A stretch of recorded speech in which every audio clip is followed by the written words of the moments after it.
전에 한 번 더 기도하시겠습니다. 살아계신 하나님, 주님의 존전 안으로 우리가 들어와 당신이 우리 각자에게 하셔야 되는, 또 우리 공동체에게 하셔야 되는, 또 우리 가정들에게 하셔야 되는 말씀을 하실 때에 주여 우리의 심령의 마음의 문이 열려 아멘으로 주의 음성을 듣는 시간 되도록 축복하여 주시옵소서. 예수님 이름으로 기도합니다. 아멘. 1989년 브라질 동부의 한 농부가 강가에서 보석 하나를 발견하게 됩니다. 조그만한 돌덩이였는데 이게 알고 보니까 레드 다이아몬드라는 아주 극히 희귀한 보석이었습니다. 이것이 이제 보석 세공업자에게 팔려서 세공업자가 이거를 가공을 해서 만들어 놓고 보니까 5캐럿 정도가 되는 다이아몬드가 되었습니다. 그 가격이 2000년대 초반에 팔렸는데 완전히 공개되지는 않았습니다만 약 700~800만 달러 정도에 팔렸다고 합니다. 우리 돈으로 약 90억 정도에 해당하는 돈입니다. 다이아몬드가 보통 1캐럿 하게 되면 약 하나가 1캐럿짜리가 한 400~500만 원 정도 되는 것을 생각하면 이 5캐럿짜리 이 레드 다이아몬드는 그것의 한 400배 정도 되는, 보통 다이아몬드보다 400배가 넘는 그런 가치를 갖고 있는 아주 희귀한 다이아몬드입니다. 그래서 이 미국 워싱턴의 스미소니안 박물관에 일반에게 전시되어서 보여지기도 했습니다.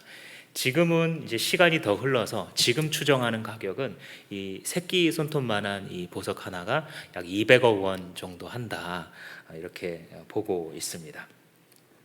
참 때로는 이 세상에 존재하는 물질들 가운데서도 상상을 초월하는 가치를 가진 것들이 있죠. 우리가 인생을 살아갈 때에도 이런 거 한 번쯤 있으면 어떨까 생각하게 됩니다. 왜냐하면 우리가 살아가는 사회가 우리가 가진 외모나 소유를 가지고 우리의 인생을 판단하는 것에 익숙한 곳이기 때문에 우리가 때로는 우리도 정말 값어치 나가는 어떤 대박에 해당하는 이것이 정말 있다라고 한다면 얼마나 안심되고 뿌듯하고 사람들의 부러움을 받는 그런 인생이 될 수 있을까 생각하게 됩니다. 그런데 성경은 이미 예수 그리스도를 믿는 당신이라면 가치를 상상할 수도 없는 그 보물이 이미 당신에게 있다라고 가르쳐주고 있습니다. 그것을 일컬어서 오늘 본문의 표현으로는 질그릇에 담은 보물이다 라고 이야기해 줍니다. 예수의 사람들을 일컬어서 주님께서는 너희들은 보물 그릇이다 라고 말씀해 주시는 이 말씀의 뜻을 여러분들과 오늘 함께 나누어 보고자 합니다. 7절부터 보시면 우리는 이 보물을 질그릇에 간직하고 있습니다 라고 얘기하는데, 여기서 보물이라는 것은 앞서서 얘기한 복음을 이야기합니다. 예수 그리스도의 복음을 보물이라고 얘기를 하고 있는데, 우리가 지금 이제 고린도후서를 쭉 묵상해 오고 있잖아요. 그러면서 사도 바울은 계속해서 자기 변명을 할 수밖에 없는 궁지에 몰려 있습니다. 왜냐하면 본인이 복음을 전해서 그리고 또 1년 6개월을 투자해서 세운 교회인데도 불구하고 가장 많은 문제와 가장 많은 반대를 해왔었던 교회가 고린도 교회였기 때문에 결국에는 사도 바울을 반대하다 못해 그의 사도성까지 부인하고 있었기 때문에 지금 거기서 자기가 자기 변호에 밀리게 되어서 만약에 사도 바울이 쫓겨나게 되면 이 교회는 무너지는 것입니다. 따라서 사도 바울의 자기 변호는 자기를 높이고 자기를 살리려고 변호하는 것이 아니라 지금 복음이 이 교회에 달려갈 길을 막으려고 하는 세력들에 대항해서 진리를 가지고 성령이 주신 진리로 그 복음을 지키려고 하는 것, 그것이 지금 사도 바울의 목적입니다. 그래서 사도 바울은 하나님께서 주신 이 소식이 얼마나 소중한 것이냐, 너희들이 구원받아 마땅한 자들이 아니라 원래 하나님의 심판을 받아 마땅한, 하나님을 하나님 자리에 모시지 않고 내 마음대로 내 행복을 내가 추구할 거야 라고 자기의 뿌리 되시는 하나님을 버리고 떠난 자들, 그들에게 합당한 것은 사랑이 아니라 완전한 심판인데, 그럼에도 불구하고 주님께서는 그들을 위하여서 독생자 예수 그리스도를 보내주신 것입니다. 원래 우리가 하나님의 사랑을 받아 마땅하다 이렇게 착각하면 안 됩니다. 그렇게 착각들을 하니까 왜 사랑하는 하나님이 사람들을 지옥에 보내는가 라고 하는 현대인들의 어리석은 물음을 던지는 것입니다. 착각하지 마십시오. 당신은 원래 지옥의 자식입니다. 하나님의 심판을 받아 마땅한 존재입니다. 그럼에도 불구하고 하나님의 측량할 수 없는 은혜 가운데에 여러분들을 택하셔서 먼저 예수 그리스도의 복음을 주심으로 우리가 하나님의 심판 가운데 머무는 것이 아니라 예수 보혈의 공로를 믿었다라는 것, 이거 한 가지 때문에 너는 이제 의인이다 라고 선언해 주시는 것, 이게 바로 십자가의 복음이고 이것을 일컬어서 오늘 보물이다 라고 표현하는 것입니다. 너희들이 누군지 아니? 예수 그리스도를 믿는 우리가 누군지 알아? 우리는 바로 이 어마어마한 값어치로 따질 수가 없는 이 보물을 질그릇에 갖고 있는 자들이야 라고 이야기합니다. 그래서 특별히 이 보물을 앞선 4장의 문맥으로 보자면 예수 그리스도의 얼굴에 있는 하나님을 아는 지식의 영광이다, 이런 표현을 해요. 가만히 한번 묵상해 보세요. 이 말이 이 땅의 언어가 아니에요. 그리스도의 얼굴에 있는 하나님의 영광을 아는 지식의 빛이다. 그 빛을 우리에게 비춰주셨다라고 이야기합니다. 즉 예수님의 얼굴 가운데 있다는 것은 다른 게 아니라 예수님을 보면 하나님이 어떤 분이신지 알게 된다. 지난 시간에 우리 이야기했었죠. 예수 그리스도께서 이렇게 내려오신 것을 보니까 하나님이 자기가 한 번 약속하신 것을 지키고야 마시는 신실한 하나님이구나. 정말 버리지 않겠다고 하신 그 약속을 지키는 분이구나. 어떻게 해요? 자기 독생자를 내어주는 한이 있더라도 그 언약을 지키시는 하나님. 우리를 사랑하시기를 정말 가장 자기의 귀한 곳으로 내어주더라도 우리를 사랑하시는 그런 하나님, 정의의 하나님이셔서 그리스도 앞에 속하지 아니하면 하나님의 그 온전하시고 영원하신 정의로우신 재판장으로서의 그 심판이 내려올 수밖에 없는 그런 하나님이 바로 예수 그리스도의 이 땅에서의 사역과 영광 속에 드러납니다. 또 무엇입니까? 눈먼 자의 눈을 다시 뜨게 하시고 귀가 머려버린 자의 소리를 다시 듣게 하시고 죽은 자를 일으키시는 능력을 보니까 하나님은 전능하신 하나님이시구나. 못할 일이 없으시구나.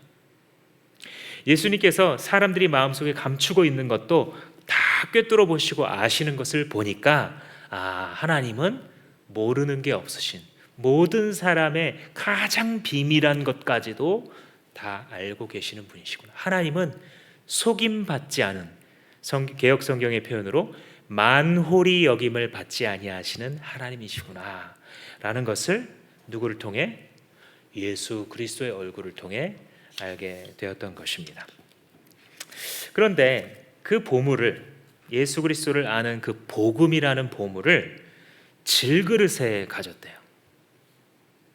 질그릇이라는 것은 멋진 그릇이 아니에요. 오늘날과 마찬가지로 당시에도요, 여러 가지 재료로 그릇을 만듭니다. 나무로 만들기도 하고 금으로 만들기도 하고 은이나 쇠, 청동 여러 가지로 만들었는데 그 중에 그냥 흙을 구워서 만든, 흙을 빚어서 만든 질그릇도 있는 겁니다. 이 질그릇이라는 것은 다른 금속으로 만든 이런 튼튼하고 비싼 그릇과는 달리 이렇게 쓰다가 흙으로 만들었으니까 툭 부딪히면 어떻게 돼요? 금이 쫙 가기도 합니다. 어딘가에 날카로운 것이 탁 찔리면 구멍이 뻥 뚫리기도 해요. 그리고 떨어뜨리면 깨지기도 하고 깨지면 그냥 버리기도 합니다. 심지어는 구약 율법에 보면 어떤 이 부정한 어떤 피나 부정한 사람이 만지거나 하면 질그릇일 경우에, 다른 그릇은 씻고 정결케 하는 절차가 있지만 질그릇일 경우에는 그냥 깨트려서 버리라고 명령을 합니다. 그만큼 뭐예요? 질그릇은 매일 흔하게 쓰는, 아무렇지도 않은, 별 가치도 없는 그릇의 대표가 바로 질그릇입니다. 주님의 이 표현은 우연이 아니라 우리의 인생을 생각해 보면 매우 당연한 표현이에요. 우리가 상상할 수도 없는 가치를 가진 예수 그리스도를 담을만 해서가 아니라 우리가 막 번쩍거리는 금으로 만든 정말 값진 인생이고 어디 막 정말 내놓을 것이 없는 고귀한 인생이셔서 여기에다가 주님께서 복음을 담으신 것이 아니라 여기 툭 부딪히면 그냥 금이 쫙 가는 것처럼, 여기 툭 부딪히면 그냥 구멍이 뻥 뚫려가지고 그냥 멍든 것처럼 살아가야 되는 그런 인생일 수밖에 없는 자들에게 주님께서 일부러 자기의 가장 보배로운 것을 담으셨다라고 말합니다. 생각해 보시면 우리가 예수 믿고 나면요, 갑자기 훌륭한 사람 되는 게 아니더라고요. 물론 하나님의 특별한 은혜를 받은 분은 예수님을 믿은 그 순간 변하는 분들이 있어요. 있습니다. 지금 우리 교회에도 있어요. 예수님을 믿은 그 순간 자기 삶 가운데 예수님이 이런 분이시구나 감격 가운데 복음을 받아서 그 삶이 바뀌고 주변에서도 너 뭔가 달라졌는데 이렇게 바로 그냥 그런 평을 받는 분들이 있어요. 정말 큰 은혜를 받은 분들입니다. 그런데 큰 그림을 보자면, 예수님을 믿는 큰 그림을 보자면 많은 분들이 시간이 걸려요. 그죠? 우리가 교회에 와서 착각하지 말아야 될 것은 참 나한테 상처 주고 이상한 사람 볼 때 그게 이상한 일이 아니에요. 시간이 필요한 거예요.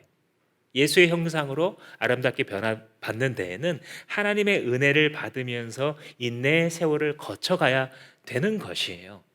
때로는 우리에게 어떤 직분의 이름이 있잖아요. 그래서 막 헷갈려요. 근데 그렇지 않을 수 있습니다. 먼저 된 자가 얼마든지 나중되고 나중된 자가 얼마든지 먼저 될 수 있어요. 어떤 한 교회에서 목회자가 가장 예수의 인격을 안 닮은 사람이 될 수도 있어요. 아직 집사의 직분도 받지 않은 어떤 한 청년이 가장 예수님에 근접해 있는 경우도 있다고요. 그래서 큰 그림을 보자면 우리가 예수님을 믿고 난 다음에 갑자기 다 변화되는 것이 아니라 우리의 인격이나 삶이라는 게, 우리의 인생의 하루하루 살아가는 모습이 연약한 모습 그대로 남아있어요. 누추한 모습 그대로 남아있어요. 그래서 주일날 우리가 예배 드릴 때 하나님이 살아계시기 때문에 그 하나님의 말씀으로 인해, 찬양으로 인해, 주님 앞에 내가 드리는 정성 때문에 어떤 감동이 생기고 믿음이 성장할 수 있습니다. 그런데 다시 월요일이 돌아와요. 그렇죠? 무서운 월요일. 월요일부터 토요일까지는 시간도 길어요. 6배잖아요. 그러니까 우리가 아무리 큰 은혜를 일요일날 받은 것 같아도요, 월화수목금토 일을 지나가면서 또 세상의 소식과 세상의 뉴스와 세상의 이랬다더라 저랬다더라, 옛날에는 신문 가판대 가서 사와야 시간 맞춰서 9시에 뉴스 봐야 알 수 있었던 것을 실시간으로, 요즘 현대인들의 한 50%는 실시간으로 모든 뉴스를 다 파악하고 있어요. 또 내가 모르고 싶어도 SNS에서 웬만한 거 다 알려줘요, 사람들이. 그 많은 공예와도 같은 것들을 듣고 살아가다 보면 우린 당연히 어떻게 해요? 다시 누추함 그대로의 생각들, 연약한 그대로의 시각들을 가지고서 우리의 삶을 정의하고 내 삶이 얼마나 이상한 것인지에 대하여서 늘 푸념할 수밖에 없는 상황으로 들어가요. 그런데 하나님은요, 하나님 참 신기하시죠? 너 아직 완성 안 됐어. 너 더 단련받아. 너 아직 내공이 부족해. 너한테 내 이 보물을 담으려면 너 너무 더러워. 아직 너 일상이 더 변화돼야 돼. 이렇게 담으시는 게 아니라요, 무슨 모양대로? 질그릇일 때 담으세요. 이게 하나님의 방식이에요. 사람이 종교를 만들잖아요. 이렇게 못 만듭니다. 그죠? 열심히 돌을 닦아서 해탈하라고 가르쳐요. 그죠? 네가 고행을 해서라도 모든 정욕이 다 끊어져야 내가 너한테 보물을 줄까 말까. 하나님은 다르세요. 왜요? 자신이 있으세요. 아멘이십니까? 하나님은 당신을 데리고 가시는 일에 있어서 자신이 있으세요. 우리가 아멘으로 주님 앞에 믿음으로 고개 숙이기만 한다면, 주님을 거절하고 저버리지만 않는다면 주님은 자신이 있으세요. 우리 속에 질그릇일 때 질그릇 속에 우리 주님의 보배를 담으셔서 우리를 끌고 가시는 것이세요. 자, 한번 따라 하시겠습니다. 보물의 보물됨은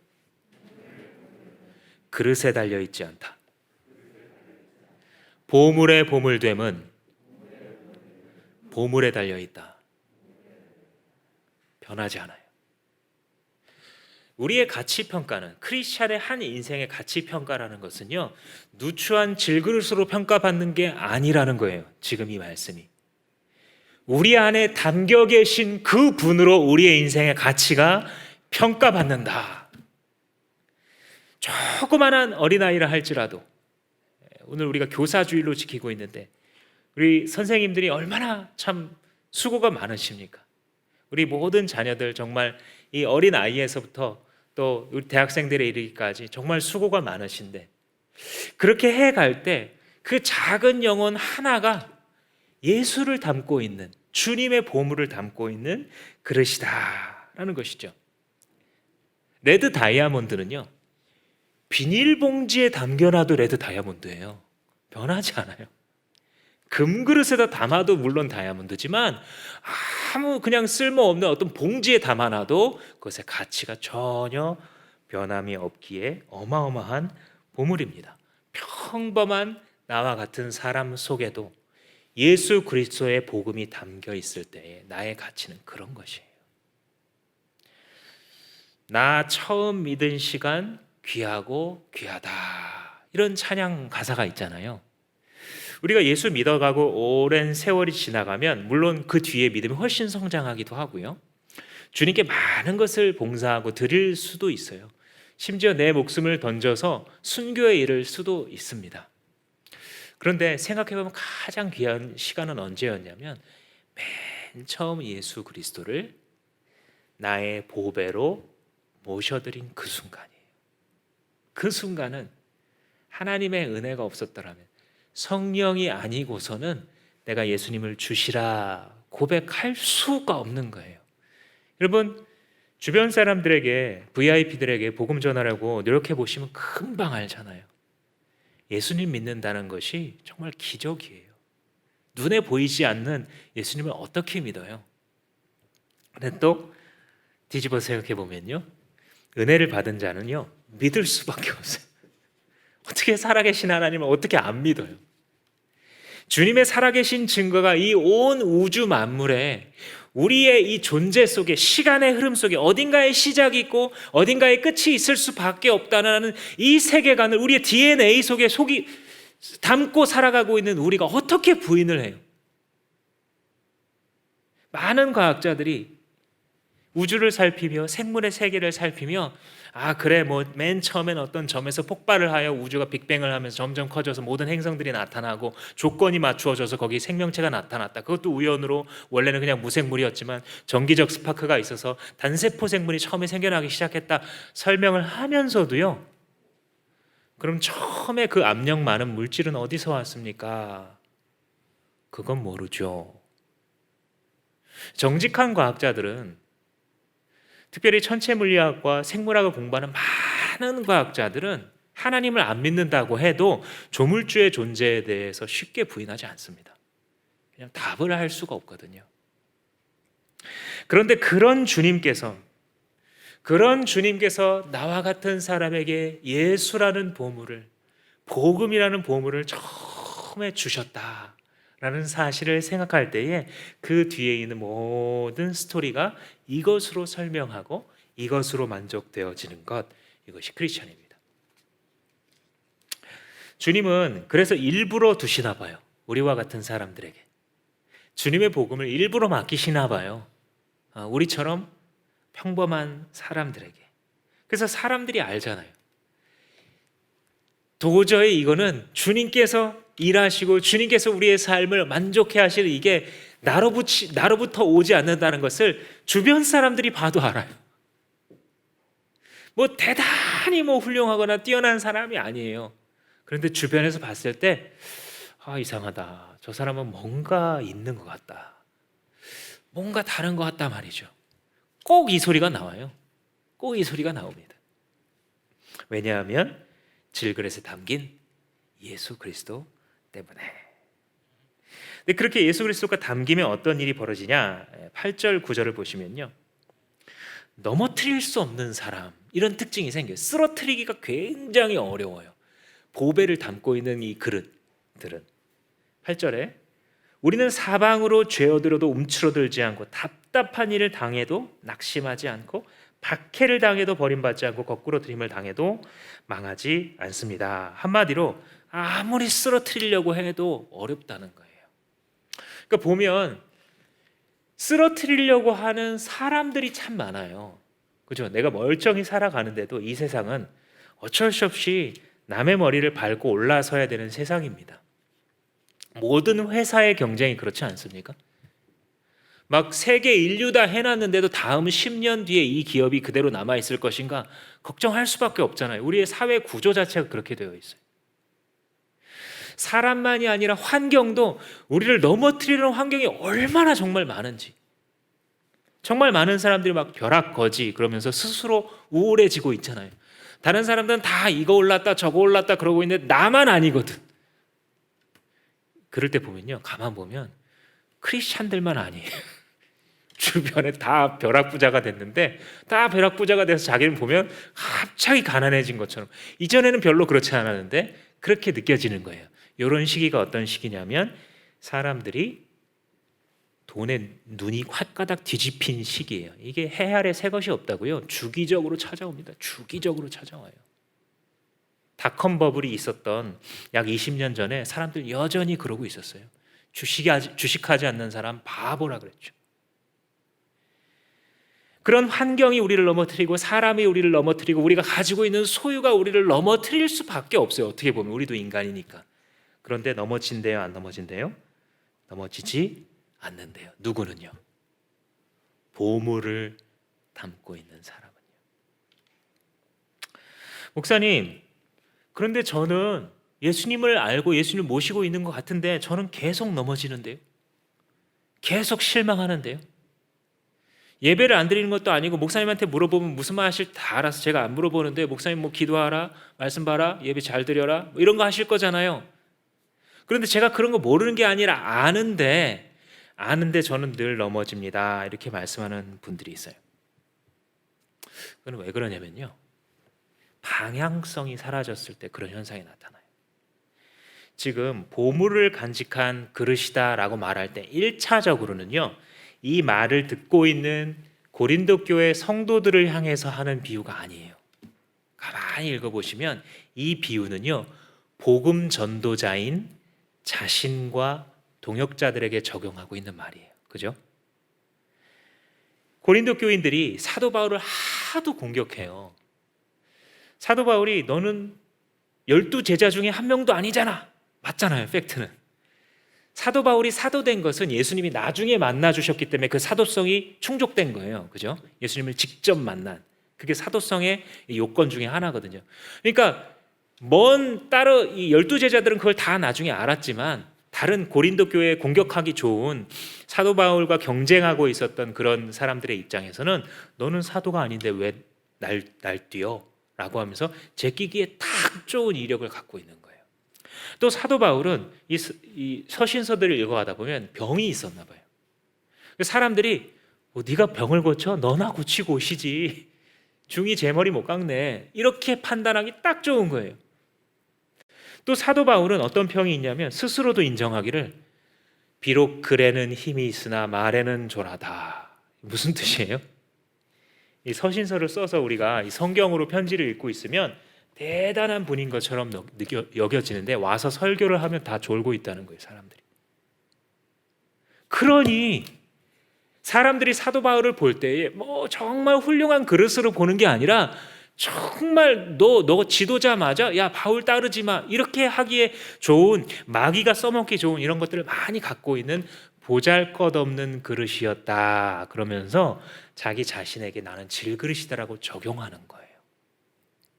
그리고 자기와 따라다니면서 같이 복음을 담고 복음을 전하려고 하는 사람들을 일컬어서 질그릇에 보물을 가진 자들이다라고 말을 하게 돼요. 1차적으로 이거예요. 근데 2차적으로 무엇이겠어요? 그러면 그 다음에 사도 바울처럼 그 삶에 예수를 담고 그 예수께서 주신 그 복음을 따라 나가려고 하는 방향성을 가지게 되면 사도 바울과 똑같은 말을 할 수 있는 거예요. 그 다음부터 이걸 뒤집어 말하게 되면 이 복음이라는 방향성이 사라진 크리스천은 마치 보물이 여러 개 있어도 꿰어지지 않고 여러 군데로 흩어지는 것처럼 자기의 삶이 계속 넘어지는 것처럼 느껴지는 겁니다. 왜요? 복음의 방향성이 사라졌기 때문에. 목사님, 제가 지금 복음을 전하고 전도를 하고 목장에서 누구를 챙기고 저는 그럴 여력이 없어요. 그 말씀하시는 분들 이렇게 들어보면 진짜 이해돼요. 사람이 그렇거든요. 너무 큰 일을 당하면 일어나고 싶어도 안 일어나져요. 일어나야 된다는 거 몰라서 그러는 게 아니에요. 우리가 때로 위로할 때 참 좀 신중해야 될 필요가 있어요. 신앙이 없어서 못 일어나는 분도 있지만요, 신앙이 있어요. 근데 그 당한 일이 너무 커요, 때로는. 그래서 마음속으로는 정말 원하는데도 손 하나 이렇게 들 힘이 없는 거예요. 옆에서 이렇게 억지로 들어주는데도 다시 떨어지는 이런 느낌으로 살아가고 있을 때가 있어요. 그래서 이제 그런 분들이 그런 말을 하는 거예요. 목사님, 제가 몰라서가 아니라 저는 하고 싶어도 그게 잘 안 된다고. 기억하세요? 감정보다 진리가 더 강해요. 자, 한번 따라 하시겠습니다. 감정보다 진리가 더 세다. 우리의 감정은 하루에도 일로 갔다가 절로 갔다 하잖아요. 근데 진리는요, 한 방향으로 계속 질주해요. 하나님이 한번 말씀하시잖아요. 그 말씀은 운동력이 있어서 그 진리가 멈추지 않고 계속 운동해요. 마치 기관차가 객차가 여러 개 있어도 그냥 끌고 한 방향으로 끌고 가는 것과 똑같아요. 우리의 감정은 그냥 막 멈춰 있어요. 아무것도 할 수 없어요, 원래. 근데 진리에 고개 숙이기만 하잖아요. 그것만 하면 돼요. 진리가 말씀하시면 억지로라도 내 입술을 찢어서 아멘 이렇게 받아들이세요. 그럼 그 진리가 우리를 자유케 합니다. 그 진리가 우리를 끌고 나갑니다. 그 진리가 우리의 감정과 우리의 환경과 나의 모든 판단들을 줄 세우게 합니다. 너는 일로 가고 너는 일로 가고 너는 짜져 있고 너는 좀 더 일어나고. 진리가 하는 일이에요, 이게. 내가 비록 손들 힘 하나도 없는 그런 상황 가운데 있다 할지라도 복음을 담은 자는 쓰러뜨릴 수가 없대. 아멘. 이 옆에 가족들이 있거든. 가족들의 입을 좀 이렇게 벌리면서 반 농담이고 반은 진담입니다. 가족들끼리 억지로라도 입을 벌려서 주님의 위대하신 진리 앞에 아멘 하는 습관 가지세요. 그럴 때 어떻게 돼요? 줄에 쫙 깨어져요. 내 인생은 복음을 위해 사는 인생이구나. 언제부터요? 예수 믿은 순간부터.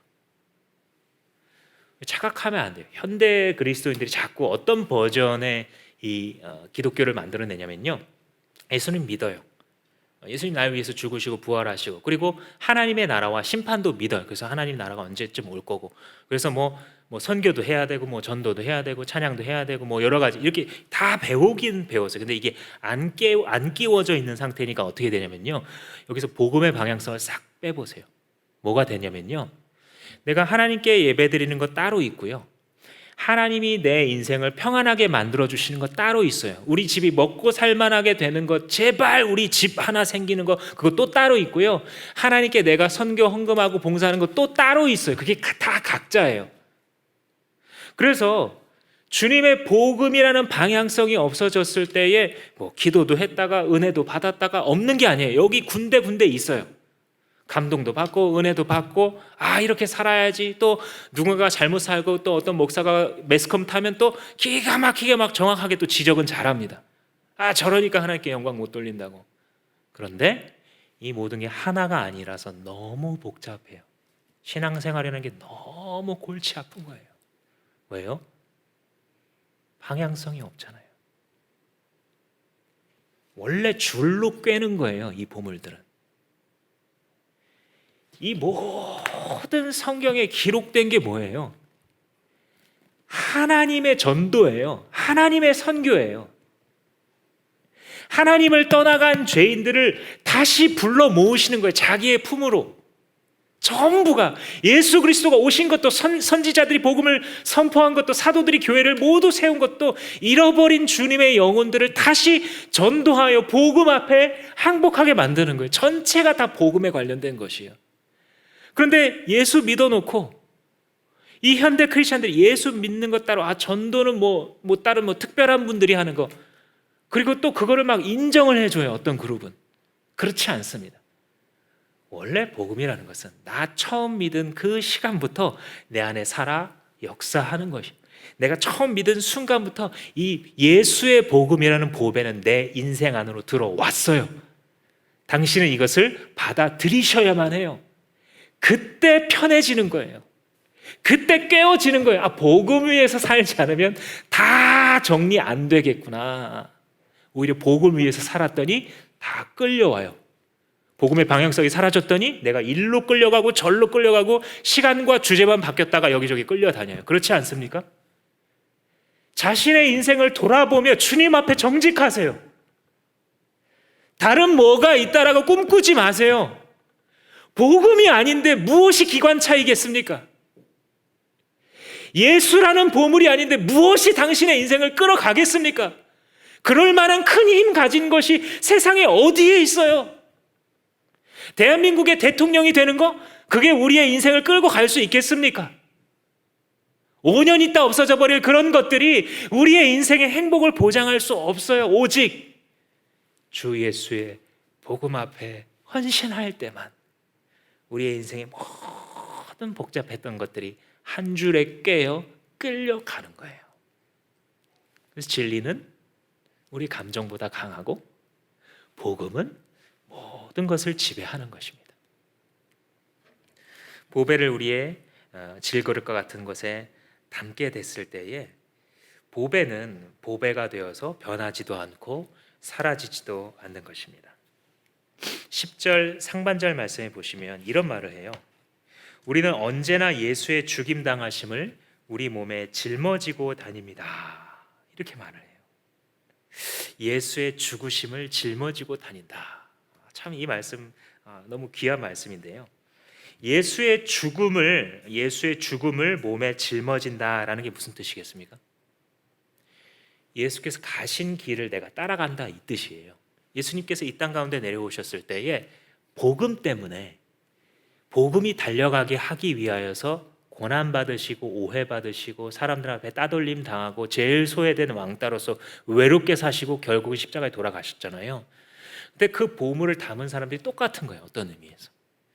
원래는 예수님의 형상 때문에 사람들에게 칭찬받을 구석이 참 많아요. 원래는 많은 것들을 내려놨기 때문에 칭찬받아 마땅한 게 참 많아요. 그럼에도 불구하고 예수쟁이라고 욕먹고, 너 왜 자꾸 귀찮게 목장으로 와보라고, 자꾸 그 얘기 좀 그만하라고, 그것만 아니면 참 너네 가족이랑 우리 가족이랑 노는 거 좋은데, 이런 어떤 오해도 받기 시작합니다.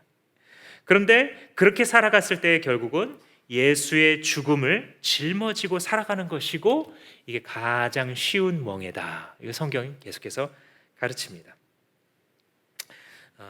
사실 여러분들 여행을 다녀보시면 여행을 많이 다닐수록 짐이 간결해지는 이런 특징이 나타나게 되어 있어요.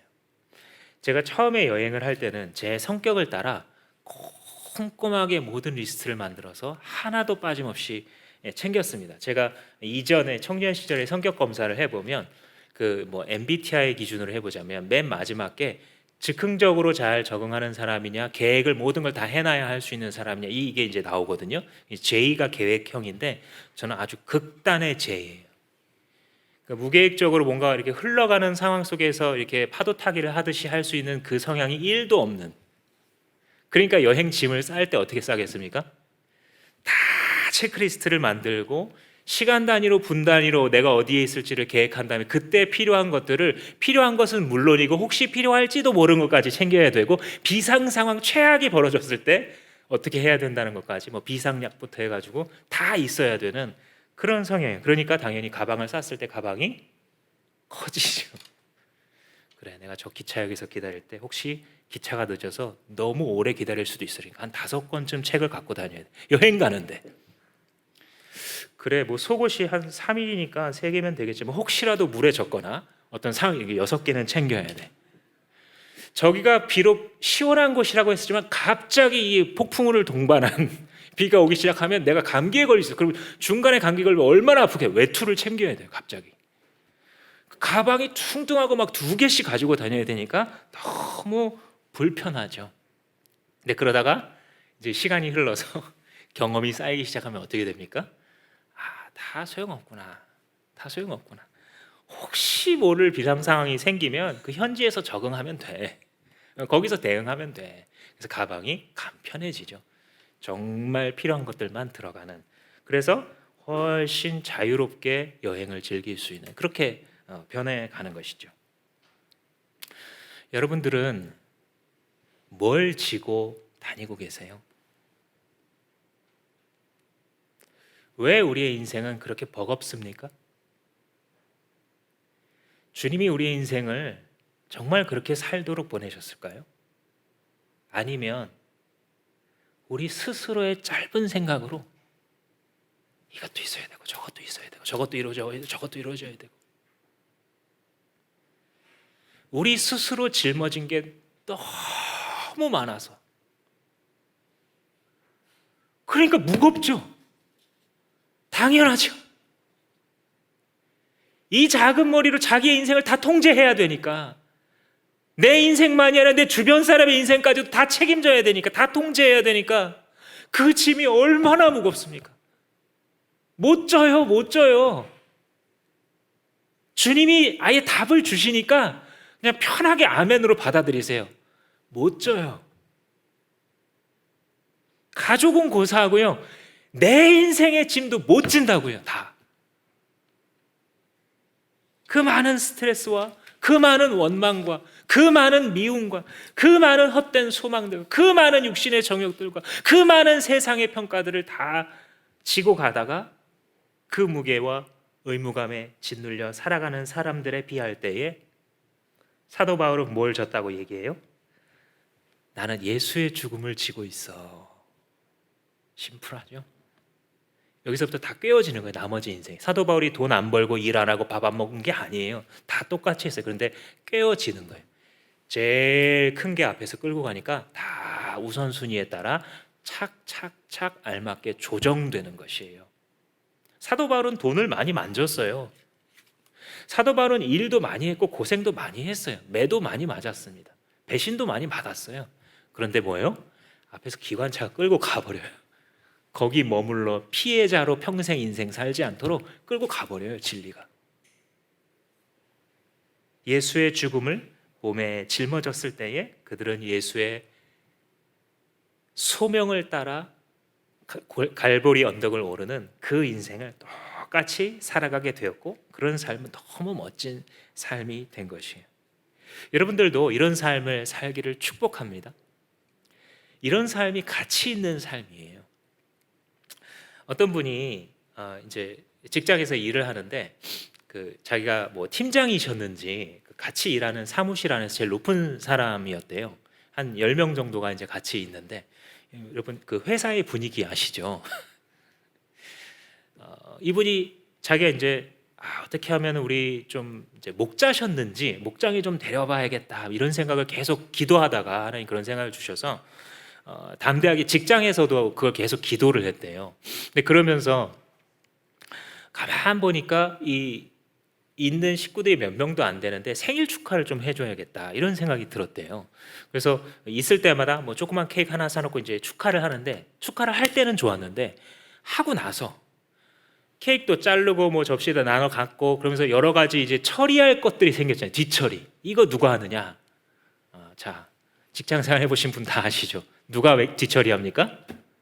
막내가 하죠, 막내가. 제일 말단 사원 이걸 도맡아서 계속 하고 있더라는 거예요. 근데 그게 자기 눈에 들어온 거예요. 그래서 이분이 어떻게 했냐면, 그래? 그럼 같이 치우자? 하고 같이 한 거예요. 자기 팀장인데. 같이 치우고 또 뭐 먹다가 설거지가 나오면 같이 하자? 하고 같이 한 거예요. 이 시간이 쌓이기 시작했을 때 이 막내만이 아니라 사람들이 다 자기를 다르게 보는 게 느껴지더래요. 결국은 이분은 자기가 그렇게 이게 되게 어려운 일이거든요. 같은 직장에 있는 사람을 자기 교회로 데려온다? 정말 어려운 일이에요, 이게. 근데 그렇게 자기 목장으로 데려오기 시작하고 그가 예수님의 이름으로 세례를 받는 일이 일어났다. 이런 이야기를 들었어요. 여러분들 선교사님들, 특별히 미전도 종족을 선교하는 선교사님들이 하시는 일이 뭐냐면요. 더불어 사는 거예요. 가끔 이 간증들을 들어보시면 금방 아실 수 있을 거예요. 어떤 뭐를 탁 세워서 그 프로젝트를 막 성취해가지고 뭐 몇 명, 몇 개, 몇 초소 막 이렇게, 그거는 되게 예외에 해당하는 겁니다. 대부분의 선교사님들은요, 그 땅에 나가서 그냥 옆집에 사는 동료, 이웃, 친구, 가까운 관계 이렇게 관계가 넓어가면서 더불어 사는 좋은 이웃인데 저 사람 뭔가 있네 이렇게 느껴지는 거예요. 이게 진짜 선교예요. 그래서 복음을 대놓고 전할 수도 없는 무슬림권이나 이런 데서도 복음이 전파가 되는 거예요. 더불어 살기 때문에. 그러니까 물어보는 거예요. 너는 뭐가 있는 것 같은데 너 뭐 때문에 그러니? 그러면 싹 꺼내는 거죠. 자기 보물을. 사실은 예수님 때문이야. 내가 예수님 때문에 이렇게 됐어. 이렇게 저렇게 살게 됐어. 자기에게 증언할 말이 있는 거죠. 자기 간증이 한두 개씩 있어야 돼요. 우리 교회도 여러분 심심찮게 제가 듣습니다. 우리가 지금 개척한 지 1년 4개월밖에 안 됐잖아요. 1년 5개월째 되어가고 있는데 심심찮게 제가 계속 들어요. 계속. 이분이 고객을 대하는 모습을 보니까 저분은 뭐가 있길래 저렇게 대할까 궁금해지더라는 거예요. 그래서 교회 나와보기 시작했다는 거예요. 분명히 나도 애기 키우고 자기도 애기 키우는데 놀이터에서 같이 놀리는데 이상하게 이 집 애기랑 자꾸 놀려야겠다는 생각이 든다는 거예요. 뭔가 있는 것 같은 거예요, 이 집에. 이게 뭐예요? 보물이에요, 보물. 너무 비싸가지고 뭔지 모르면서도 냄새를 맡는 거예요, 이 사람들이. 주님이 하시는 일들은 그래서 우리는 질그릇임에도 불구하고 이 생명의 능력이 삐져나가요, 우리의 삶을. 우리가 딱히 뭐 엄청난 능력이 없더라도 괜찮습니다. 말주변이 없어도 괜찮습니다. 막 내가 그렇게 뛰어난 뭐 좋은 아내, 좋은 남편 아니어도 상관없습니다.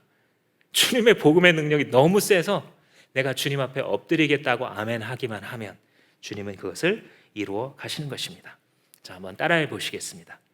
생명의 전달자. 생명의 전달자가 그렇게 되어가는 것이에요. 12절 말씀에 보시면, 10절 말씀 먼저 보시면 예수의 죽임을 몸에 짊어진다 그랬잖아요. 그런데 그것은, 그 이유는 예수의 생명이 우리 몸에 나타난다. 그렇죠? 질그릇이에요. 원래 쓸모없는 건데 예수의 생명이 나타난대요, 감히. 그리고 11절 말씀해 보세요. 우리는 살아있으나 예수로 말미암아 늘 몸을 죽음에 내어 맡기는데 그것은, 그 이유는 예수의 생명도 또한 우리의 죽을 육신에 나타나게 하기 위함입니다. 육신이 변한 게 아니에요. 그대로예요. 연약함과 누추함이 그대로 있는데 예수의 생명에 나 자신을 계속 내어드리니까 죽을 몸인데도 영광이 드러나게 된다. 그 다음에 12절 말씀해 보세요. 이게 놀라운 원리예요. 그리하여 죽음은 우리에게서 작용하고 생명은 여러분들에게서 작용합니다. 되게 멋있죠. 그러니까 나는 예수님의 죽으심을 짊어지다 보니까 나의 자존심, 내가 가지고 있었던 어떤 세상에서의 기준, 이런 게 자꾸 십자가에 못 박히는 거예요. 할 수 없어요. 주님이 자꾸 말씀하시거든요. 들을 때까지 말씀하세요. 어떨 때 막 매를 드셔서, 그죠? 그래서 나는 예수 죽은 것을, 나의 죽음을 자꾸 지고 다니는데, 그렇게 살아갈 때 생명사역이기 때문에 내 주변에 있는 사람들에게는 계속 예수의 향기가, 예수의 생명이 전달되는 일이 있다. 그래서 우리는 생명의 사역자다라는 말을 하는 것입니다. 제가 몇 해 전에 한 4년 전쯤 되는 것 같은데 한번 식물을 길러보자 이런 생각이 들었습니다. 왜냐하면 그때 너무 정신적인 스트레스가 많아서 좀 이렇게 뭐가 하나는 있어야겠다라는 생각이 들어서 식물을 기르려고 하는 자신이 없는 거예요. 왜냐하면 그보다 더 먼저 더 젊은 시절에 멀쩡하게 살아있는 건데도 내 손이 닿으면 죽더라고요. 그래서 이 하면 안 되겠다 싶은데 이 생각이 들어서 뭐 다육식물은 뭐 웬만하면 죽이기 어렵다더라 하고 해서 그래 그럼 우리 식구별로 하나씩 사오자 해서 이 어떤 화원에 들러서 뭐 어떤 건 1,000원짜리 어떤 건 2,000원짜리 이걸 5개를 사왔습니다. 근데 그 중에 제일 비싸게 산 게 한 8,000원쯤 준 문스톤이라는 이 건빵처럼 생긴 게 동글동글 달리는 이런 다육이가 있어요. 그런데 저는 참 제 손길은 놀랍죠.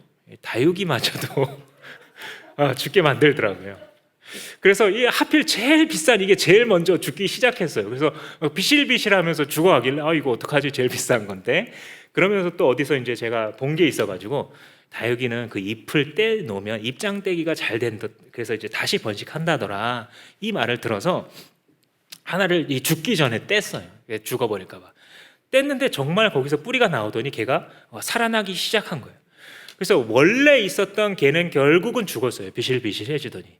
근데 지금도 저희 집에 그 한 장 잎을 뗀 게 이렇게 어엿한 식물로서 살아남아 있습니다. 원래의 개체는 죽었는데 새로운 입장으로 태어난 생명이 계속되는 것이죠. 우리의 육체는 죽을 육체예요. 지금 성경이 가르쳐주는 것처럼 죽을 육체입니다. 이걸 너무 부인하려고 하지 맙시다. 겉사람은 날마다 낡아간다 그러잖아요.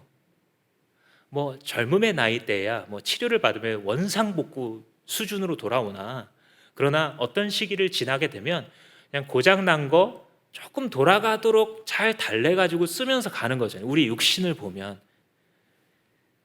제가 나이가 그렇게 많지 않음에도 불구하고 때로는 문 열 때 어깨 삐끗할 수 있지 막 이게 이제 있습니다. 선배님들 앞에서 더 할 말은 아니겠으나 그러나 우리의 겉사람은 분명한 것은 썩어질 육신이고 금방 후패해 버리지만 우리의 속사람은 날마다 주님 앞에서 새로워집니다 하는 말이 뭐예요? 생명의 역사가 계속 일어나는 거예요. 누구에게? 보물을 담고 살아가는 사람들에게. 그것은 그 이유는 16절 말씀해 보시면 그러므로 우리는 낙심하지 않습니다. 우리의 겉사람은 낡아가나 우리의 속사람은 날로 새로워집니다. 그래서 예수의 생명이 계속 역사하기 때문에 너무 낙심할 필요가 없구나. 이 진리를 우리가 얻게 되는 거예요. 낙심할 일이 없다는 게 아닙니다. 그죠? 우리의 겉사람이 날마다 낡아집니다. 말을 멋있게 했지만요. 사도 바울의 삶을 한번 읽어보시면 이게 무슨 말인지 단박에 알잖아요. 매 맞아가지고 계속 고장나는 거예요. 사람들이 막 패놓고 길거리에 있으니까 다 죽은 줄 알고 너무 맞아서 죽은 줄 알고 갔는데 나중에 이렇게 비실비실 일어나는 거예요.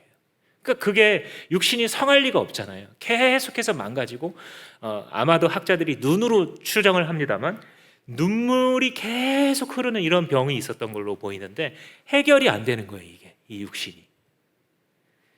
그럼에도 불구하고 낙심할 필요가 없습니다. 왜냐하면 우리가 예수의 죽은 것을 몸에 짊어지면 짊어질수록 우리 안에 있는 속사람이 하나님의 세계를 더 정확하게 보기 시작하여 이 모든 것들을 크고 풍성하게 역사에 가신 하나님을 바라보게 만들기 때문에 17절 말씀에 그래서 우리가 고통당하잖아요. 이 세상을 살면서 그 고통을 가벼운 고난이라고 불러요. 그것도 일시적인 가벼운 고난. 이게 블랙조크이기도 해요. 제가 받아들이기로는 사도 바울의 삶을 생각해 보면 일시적인 고난 아닌데 굉장히 오래 고생하셨는데 가벼운 고난 아닌데 거의 죽음에 이르는 것만 몇 번인데 사도 바울이 무슨 말 하려는지 아시겠죠? 이걸 왜 일시적인 고난이라고 부르는지 이 땅에서 당하는 것을 왜 가벼운 고난이라고 부르는지 아시겠죠? 예수라는 보배가 없으면요 진짜 무서운 미래가 기다리고 있는 거예요. 내가 이렇게 당하는 것은 하나님이 나를 건져주신 그 은혜에 비하자면, 주님께서 내 안에서 역사하시는 그 생명의 능력에 비하자면 이건 아무것도 아니죠. 이 말이에요. 지금 가볍다라는 것이. 일시적인 가벼운 고난은 비교할 수 없을 정도로 영원하고 크나큰 영광을 우리에게 이루어 주시는 것이기 때문에 이 고통마저도 나의 신앙의 재료가 됩니다. 그죠? No pain, no gain. 그죠? 내가 이 고통을 통하여서 주님 앞에서 가장 수지 맞는 장사를 하고 있다. 가장 대박나는 투자를 하고 있습니다. 이 말을 하고 있는 것입니다. 사랑하는 성도 여러분, 고린도후서를 통해서 당시의 성도에게 말씀하셨던 그 하나님이 지금 당신의 인생을 향하여서도 동일하게 말씀하고 계신 것을 느끼십니까? 주님이 뭐라고 말씀하는 것 같습니까? 예수의 그릇이다. 너는 예수라는 보물을 닮은 예수 그릇이야 라고 말씀해 오시는 거예요. 그러니 예수 그릇이 사는 방식으로 살아라 라고 우리에게 지금 말씀해 오십니다. 무엇으로요? 복음에게 운전대를 맡겨서 그 복음이 우리의 인생 전체를 끌고 갈 때에 우리가 상상할 수도 우리가 계산할 수도 없는 그 보배로우신 주님께서 우리에게 모든 인생을 책임져 주실 뿐만 아니라 하나님께서 원하시는 그 상급들을 하늘에 쌓는 인생으로 정말 잘 살았다, 우리의 마지막 숨을 내쉴 때 그렇게 말할 수 있는 그 인생으로 이끌어 가신다는 것입니다.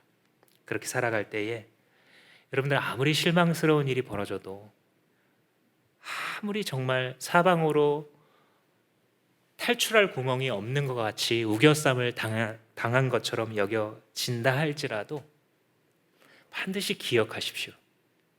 감정보다 진리가 더 세다. 나의 삶보다 복음이 더 귀하다. 여러분들의 삶은 이제 정리되어 갈 것입니다. 기도하시겠습니다. 이 시간에 기도할 때에 주님께서 나에게 특별히 다가오게 하신 그 말씀의 진리를 내 입술로 여러 번 되뇌이십시오. 주님, 내가 예수의 그릇 되어 싸우니 더 어떤 영광을 구하겠습니까? 주여, 사방으로 우겨쌈을 당하여도 나는 쓰러지지 않는다 하셨으니 아멘. 주여 이루시옵소서. 나를 통하여 생명사역 이루시옵소서. 다 같이 한번 기도하시겠습니다.